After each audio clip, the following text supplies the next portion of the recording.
At ito na mga parts, kami ay pumunta sa Bato. Bibili kami ng pasalubong sa Adas, Galitas, dalhin namin sa Maynila. At bago kami mamimili, kumain muna kami dito sa masarap na putuhan dito sa Bato. Tagal na nito mga parts. Noon pa. Hindi pa ako pinanganak ata nito, mayroon na to. Hanggang ngayon, masarap pa rin, masarap. Ang sikuwate at puto nila. At ito, malaki-laki na rin ang pagbabago dito. Mayroon na silang stoplight, di ba? 100 seconds. Patay. Ang haba nun, eh. Ito yung terminal ng Bato, no? Dating terminal.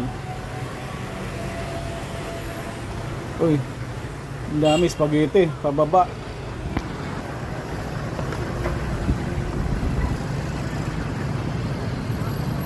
Ito mga parts dito, nandito kami sa palengke. Naghahanap kami ng anong pwedeng kilawin dito. Ito si Bay Junjun ni mahilig din to sa kilaw. Sabay paano, mura-mura din yung isda rito. Hindi siya kamahalan. At least, nagmahal.